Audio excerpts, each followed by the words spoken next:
next topic is how can we obtain different gases from air. ठीक है. So यहाँ पर अभी तक हमने क्या पढ़ा था कि सॉल्यूशन में से ही दूसरे सॉल्यूशन को किस तरीके से सेपरेट करते हैं. नाउ हम पढ़ेंगे कि हम एयर के अंदर से जो एयर होती है उसमें से जो गैसेस होती है उसे कैसे सेपरेट करते हैं. या फिर तो एयर के अंदर क्या है, डिफरेंट डिफरेंट गैसेस होती है like nitrogen, oxygen and argon. ये सब जो गैसेस है वो एयर में प्रेजेंट होती है. एंड एयर क्या होता है, air is a homogeneous mixture होता है. होमोजीनियस मिक्सचर मतलब उसके जितनी जहाँ जहाँ पे एयर प्रेजेंट है उसकी हर एक प्लेस पे, हर एयर के हर एक पार्ट के अंदर जितनी भी गैसेस है वो सेम क्वांटिटी के अंदर ही होगी. मतलब ऐसा नहीं है कि एक जगह पर जो नाइट्रोजन है वो ज़्यादा होगी और ऑक्सीजन कम होगी, और एक जगह पर ऑक्सीजन ज़्यादा है नाइट्रोजन कम है. सो ऐसा नहीं होता है. सो हर एक प्लेस पे जो एयर के कंपोनेंट होते हैं वो इक्वल होते हैं. तो इसीलिए इसे क्या कहते हैं, होमोजीनियस मिक्सचर कहते हैं. एंड हम ये जो एयर के ये जो गैस है एयर में से, इसे हम किस तरीके से डिवाइड कर सकते हैं कंपोनेंट्स को, फ्रैक्शनल डिस्टिलाइजेशन के थ्रू हम इसे सेपरेट कर सकते हैं. नाउ हमें स्टेप्स बता रखे हैं कि किस तरीके से हमें कंपोनेंट हम अलग कर सकते हैं. तो सबसे पहले यहाँ पे जो एयर होती है उसे हम क्या करते हैं, कंप्रेस्ड करते हैं. Compressed and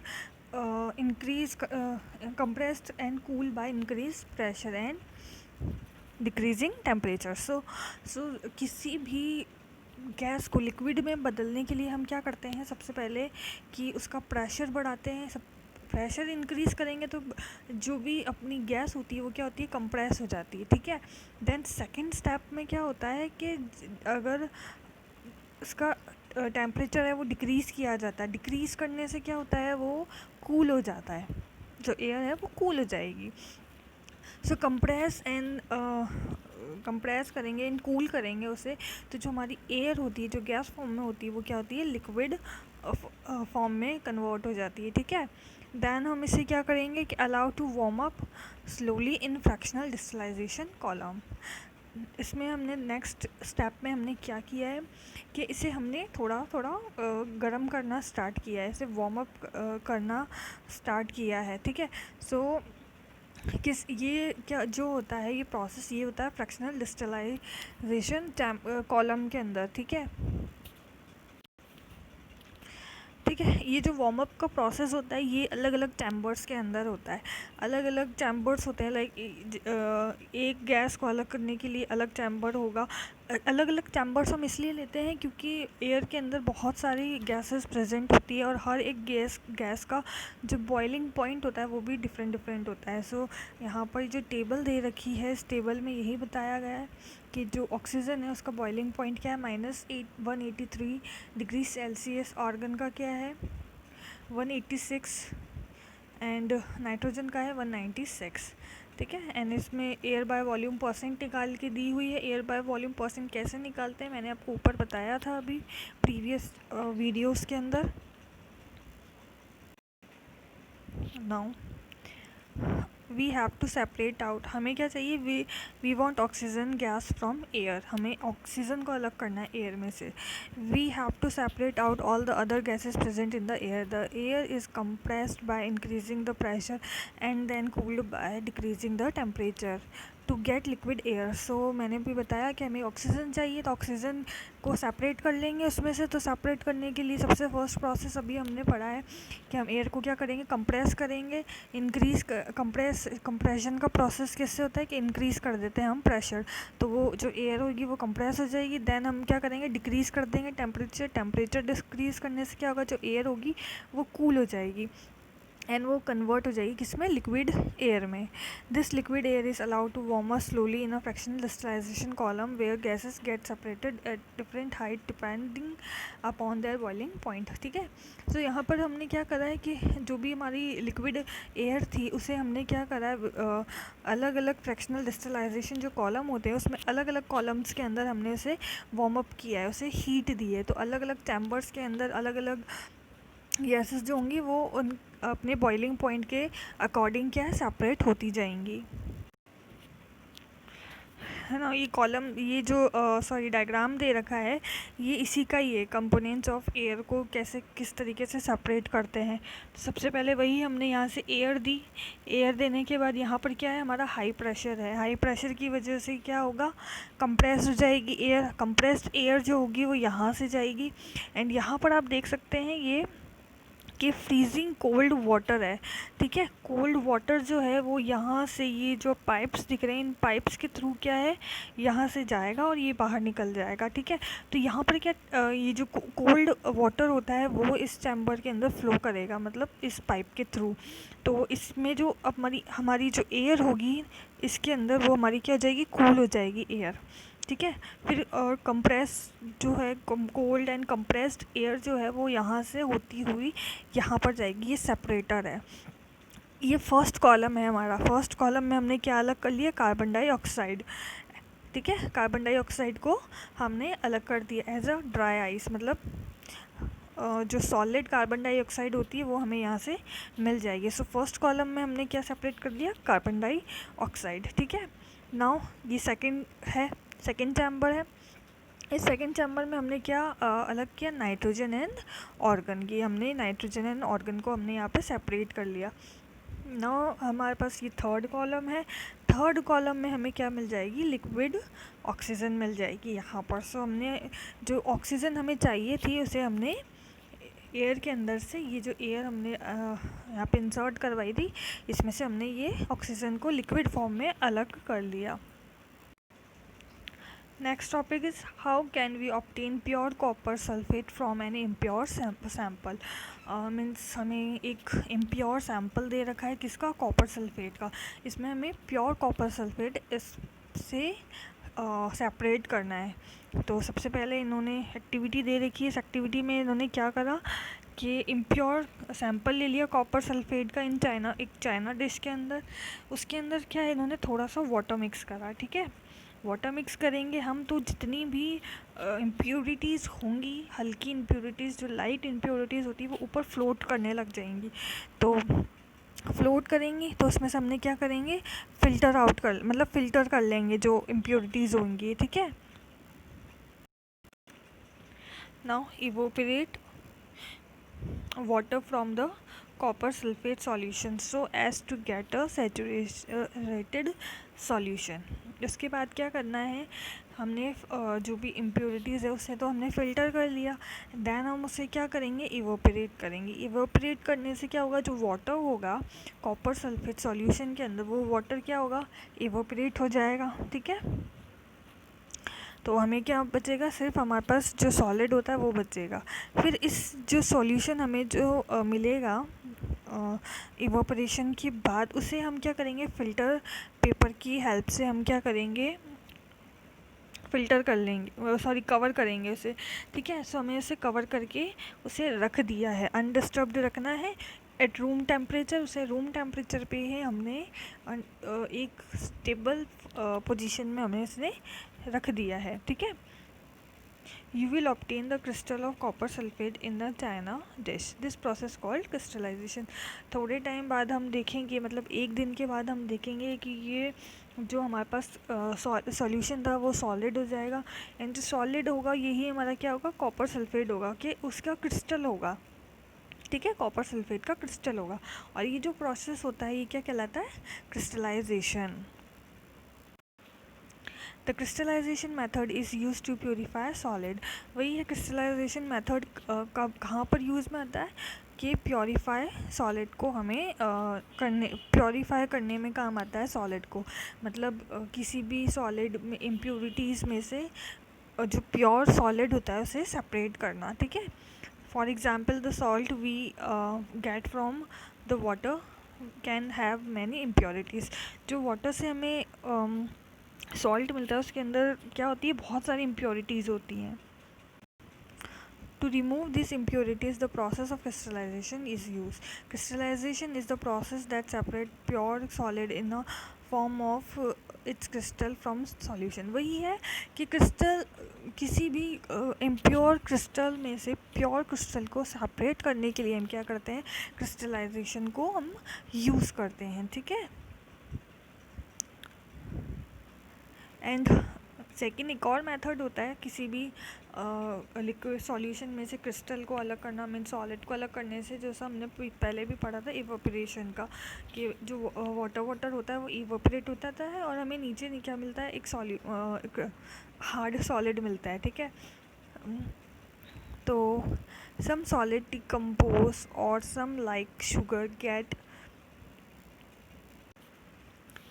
chard on heating to dryness. अब यहाँ पर क्या है, हमारे को कंपैरिजन बता रखा है, मतलब क्रिस्टलाइजेशन बेटर होता है सिंपल इवोपरेशन से। क्या किस तरीके क्यों बेटर होता है, उसके रीजन ये हुए हैं। जब इवोपरेशन होता है, इवोपरेशन में हम क्या करते हैं, कि इवोपरेशन तब पॉसिबल होता है जब हम उसे हीट देंगे, ठीक है। तो हम जब हीट देंगे तो किसी भी चीज़ को हीट देने से कई बार जो हमारा कंपोनेंट होता है, जो हमारे जिसे भी हमें इवोपरेट करना है, वो मटेरियल जो भी होता है वो क्या होता है, डिकम्पोज हो जाता है, मतलब ख़राब हो जाता है। या फिर जैसे अगर हमने शुगर यूज़ में ली, शुगर को अगर हम हीट देंगे तो वो क्या हो जाएगी, काली हो जाएगी, ब्लैक हो जाएगी, ठीक है, ख़राब हो जाएगी। सो इन मेथड के अंदर जैसे शुगर है, इन मेथड में इवोपरेशन की जगह हम क्या करते हैं, क्रिस्टलाइजेशन को ज़्यादा यूज़ में लेते हैं। सेकेंड रीज़न है सम इम्प्योरिटीज़ में remain dissolve in the solution even after filtration. On evaporation this contaminate the solid. अब यहाँ पर सेकेंड रीज़न क्या दे रखा है कि जितनी भी इम्प्योरिटीज़ होती है सॉल्यूशन में, वो फिल्ट्रेशन के बाद, इवोपरेशन के बाद भी उसके अंदर प्रेजेंट रहती ही हैं। तो इस वजह से हमें क्या प्योर कंपोनेंट जो होता है वो नहीं मिल पाता है, इसीलिए हम क्रिस्टलाइजेशन यूज़ में लेते हैं।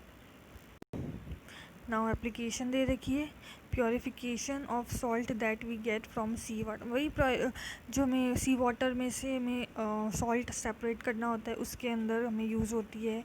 एंड ये क्रिस्टल ऑफ एलियम होता है, उसे अलग करने के लिए इसका क्रिस्टलाइजेशन का यूज़ होता है।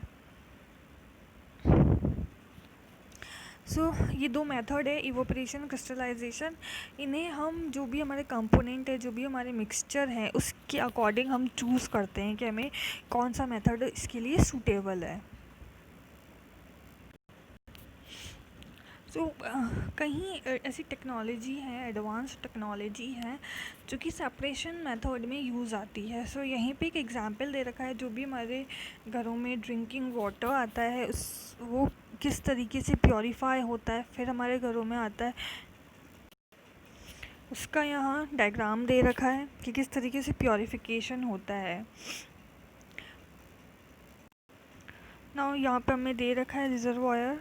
यहाँ पर जो हमारा वाटर होता है वो कलेक्ट होता है, मतलब बहुत अमाउंट के अंदर हमारा वाटर यहाँ पर प्रेजेंट होता है। ये वाटर देन हमारे पाइप्स के थ्रू क्या होगा, यहाँ पर इस चैम्बर में जाएगा। ये क्या है, सेडिमेंटेशन टैंक कहलाता है ये वाला, ठीक है। सेडिमेंटेशन टैंक है ये, ठीक है। तो इसके अंदर क्या होता है सेडिमेंटेशन में टैंक के अंदर, कि जो भी वाटर है हमारा इम्प्योर वाटर जब इसके अंदर जाएगा तो इसे सेटल रखा जाएगा, मतलब इसे अनडिस्टर्ब्ड रखा जाएगा। जो जितनी भी इम्प्योरिटीज़ होती हैं वो नीचे बैठ जाएंगी, ठीक है। और हल्की इम्प्योरिटीज़ जो होती है वो ऊपर फ्लोट होने लग जाएंगी। देन होता है पाइप के थ्रू से सेकेंड चैम्बर में जाता है, सेकंड टैंक में जाता है। सेकंड टैंक का क्या नाम होता है, लोडिंग टैंक, ठीक है। इसके अंदर से क्या होता है, जो रिमेनिंग इम्प्योरिटीज़ होती है वो अलग होती है सेकंड टैंक के अंदर, ठीक है। फिर रिमेनिंग जो हमारा जो वाटर होगा वो वाटर हमारा इसमें जाता है, ठीक है, फिल्ट्रेशन टैंक में। फिल्ट्रेशन टैंक क्या होता है, वाटर को फ़िल्टर करता है। अब इसके अंदर फ़िल्टर करने के लिए क्या क्या लिखा रहता है, यहाँ पे ऊपर तो वाटर होगा।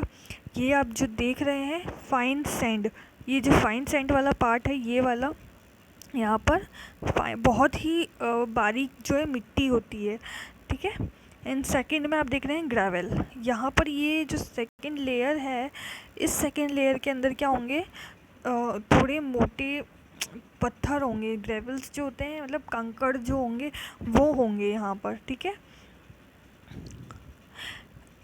जो थर्ड लेयर होती है, थर्ड लेयर के अंदर क्या है, कंपैरिजन सेकंड लेयर के कंपैरिजन क्या होता है, ज़्यादा मोटे पत्थर होते हैं यहाँ पर, ठीक है। तो ये 3 स्टेप्स होते हैं यहाँ पर जिनसे हमारा क्या है, वाटर फिल्टर हो जाता है। 3 स्टेप में वाटर फिल्टर होने के बाद कहाँ जाएगा, क्लोरिनेशन चैम्बर के अंदर जाएगा।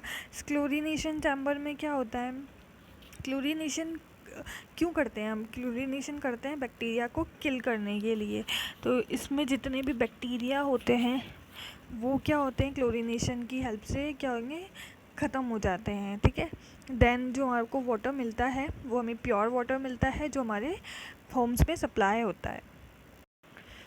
Now next topic is physical and chemical change, ठीक है। तो फिजिकल एंड केमिकल चेंज हमें सबको पता है क्या होता है, ठीक है। The property that can be observed and specified like colour, hardness, rigidness, fluidity, density, melting point, boiling point, etc. are the physical properties. So ये जितनी भी प्रॉपर्टीज़ होती हैं, कलर, हार्डनेस, ये सब, तो ये क्या होती है, फिजिकल प्रॉपर्टी होती है, ठीक है। बॉइलिंग पॉइंट, मेल्टिंग पॉइंट, ये सब है फिजिकल प्रॉपर्टीज़ के अंदर आते हैं।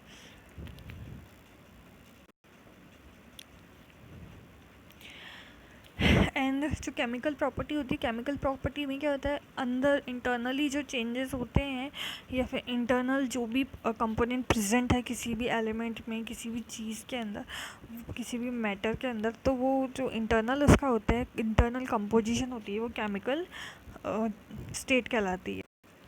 जब भी हम किसी भी मैटर की फिज़िकल प्रॉपर्टी चेंज करते हैं तो जो उसका केमिकल कंपोजिशन होता है वो कभी भी चेंज नहीं होता है। ऊपर से उसका शेप साइज़ चेंज हो जाएगा लेकिन केमिकली इंटरनली वो जो है उसकी कंपोनेंट्स वो सेम ही रहेंगे। लाइक हमने 3 स्टेजेस पढ़ी थी, like ice, water and vapour जो होती है, वाटर वेपर होती है, ये 3 स्टेजेस हमने पढ़ी थी। अब ये तीनों अलग अलग है, ये सॉलिड है, ये लिक्विड है, ये गैसियस फॉर्म में, ये तीनों की स्टेट अलग अलग है, या फिर हम कह सकते हैं कि तीनों फिज़िकली अलग अलग हैं, तीनों की फिज़िकल प्रॉपर्टी अलग अलग है, बट जो इनका केमिकली है अंदर इंटरनल जो केमिकल प्रॉपर्टी है वो तीनों की सेम ही होती है तो तीनों वाटर ही है, तो तीनों में H2O ही, ठीक है।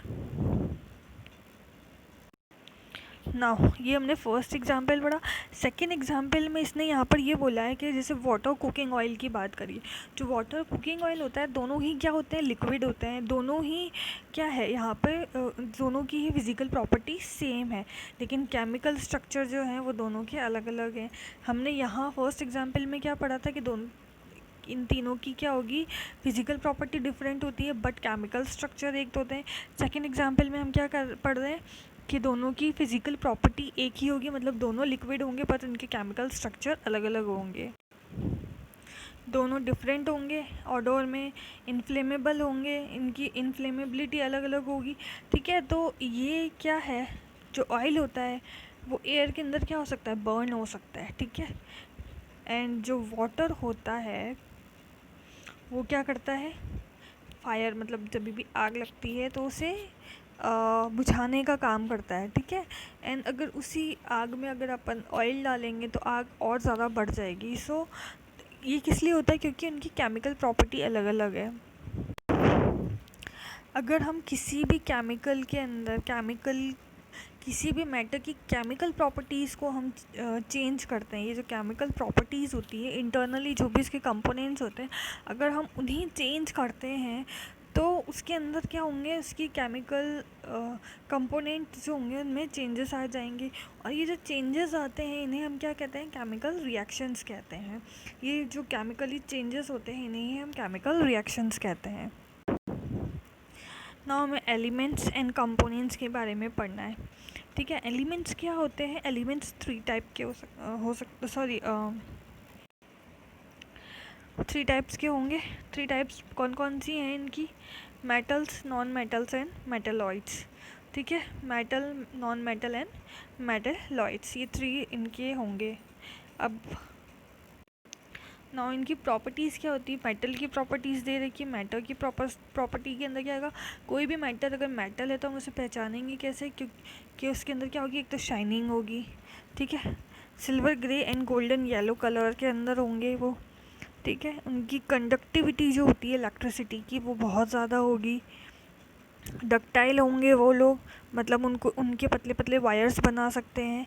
मेलिएबल होंगे, मतलब उसे हैमर करके, मतलब उसे एक शीट की फॉर्म में कन्वर्ट किया जा सकता है, शीट्स बनाई जा सकती हैं उनकी, ठीक है। एंड देन होंगे सोनोरस। सोनोरस मीन्स कि अगर हम उन्हें हिट करेंगे तो उनमें से आवाज़ आएगी, ठीक है। तो ये मेटल्स की प्रॉपर्टीज। नॉन मेटल्स की क्या प्रॉपर्टीज़ है नाउ, नॉन मेटल्स के अंदर क्या होगा कि ये एक तो क्या आएंगे, अलग अलग कलर्स के अंदर आएंगे, और पुअर कंडक्टर होंगे हीट के और इलेक्ट्रिसिटी के, ठीक है। अब यहाँ पर क्या है, लस्ट्रोरस, स्नोरस, मैलिएबल, ये इनमें से किसी भी मतलब ये इनमें से कुछ भी नहीं होगा, इसके अंदर ये कोई भी प्रॉपर्टीज़ के अंदर प्रेजेंट नहीं होगी। अब क्या है, नॉन मेटल के एग्जाम्पल दे रखे हैं, लाइक हाइड्रोजन हो गया, ऑक्सीजन हो गया, आयोडीन हो गया, कार्बन हो गया, ब्रोमीन, क्लोरीन, ये सब क्या है, नॉन मेटल के एग्जाम्पल हैं। देन हमारे कंपोनेंट्स हैं, सॉरी कंपाउंड्स हैं। कंपाउंड्स क्या होते हैं, हमने अभी एलिमेंट्स के बारे में पढ़ा, एलिमेंट्स क्या होते हैं, ठीक है। अब दो या दो से ज़्यादा एलिमेंट्स मिलकर हमारे क्या बनाते हैं, कंपाउंड्स बनाते हैं, ठीक है। दो या दो से ज़्यादा एलिमेंट का कॉम्बिनेशन हमारा क्या कहलाएगा, कंपाउंड्स कहलाएगा। ना यहाँ पे टेबल दे रखी है मिक्सचर्स एंड कंपाउंड्स की, क्या क्या डिफरेंट होता है मिक्सचर एंड कंपाउंड्स में। तो हमने क्या पढ़ा था, एलिमेंट्स और कंपाउंड होते हैं ना, उन्हें जस्ट अगर हम मिक्स करेंगे तो वो क्या बन जाएगा, मिक्सचर बन जाएगा,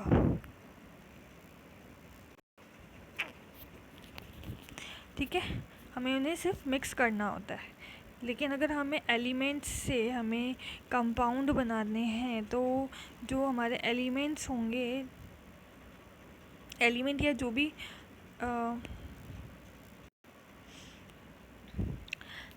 एलिमेंट्स को क्या सिर्फ रिएक्ट करते हैं एक दूसरे से।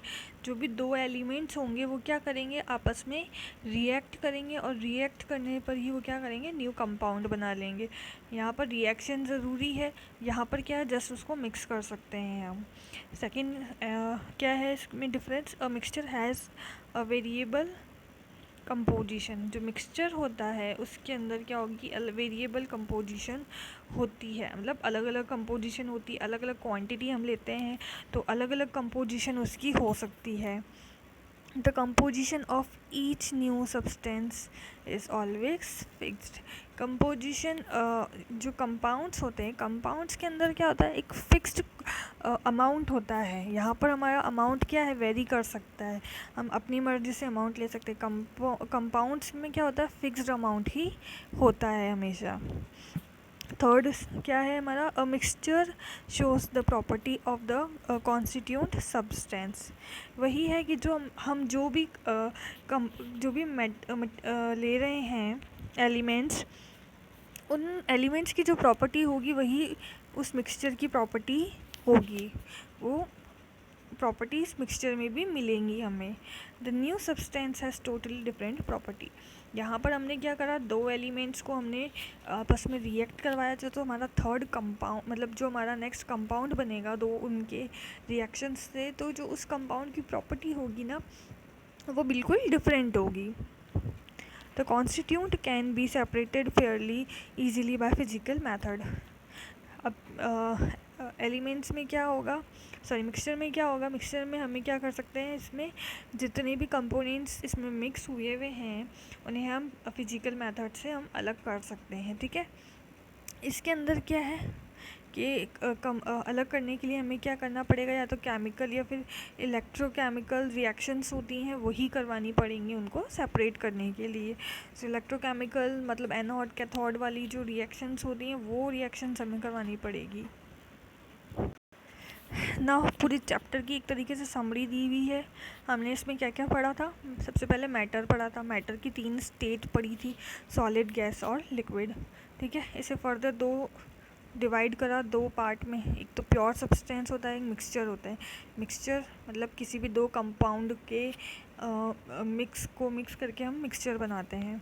प्योर सब्सटेंस को फर्दर डिवाइड करा तो क्या बनेंगे, एलिमेंट्स एंड कंपाउंड्स। अभी हमने पढ़ा एलिमेंट्स की भी प्रॉपर्टी हमने पढ़ी कि उसको एक सिंपलर सब्सटेंस के अंदर ब्रोक नहीं किया जा सकता है, और यहाँ पे फिक्स्ड कंपोजिशन होती है, ब्रोक कर सकते हैं हम अलग अलग एलिमेंट्स के अंदर और रिएक्शंस के थ्रू, इलेक्ट्रोकेमिकल रिएक्शंस। यहाँ पे इसके एग्जांपल दे दिए हैं एलिमेंट्स के, copper, oxygen, iron, hydrogen, mercury etcetera. यहाँ पर क्या है, water, methane, sugar, salt, compounds के एग्जाम्पल दे दी। अब मिक्सचर कौन कौन से होते हैं, दो टाइप के होते हैं, होमोजेनियस एंड हेट्रोजीनियस। होमोजीनियस मतलब जिसका जो कंपोजिशन होता है वो एक जैसा ही होता है, यूनिफॉर्म होता है। हेट्रोजीनियस मतलब नॉन यूनिफॉर्म होगा, अलग अलग कंपोजिशन होगी। यहाँ पे क्या है, यूनिफॉर्म कंपोजिशन के sugar in water, salt in water, sulphur in carbon disulphide water in alcohol etcetera. Heterogeneous में क्या होगा, sand, salt, sugar and salt water in oil. ये सब क्या हेट्रोजीनियस के एग्जाम्पल्स हैं। So we have done with this chapter. In next video we are going to start chapter 3.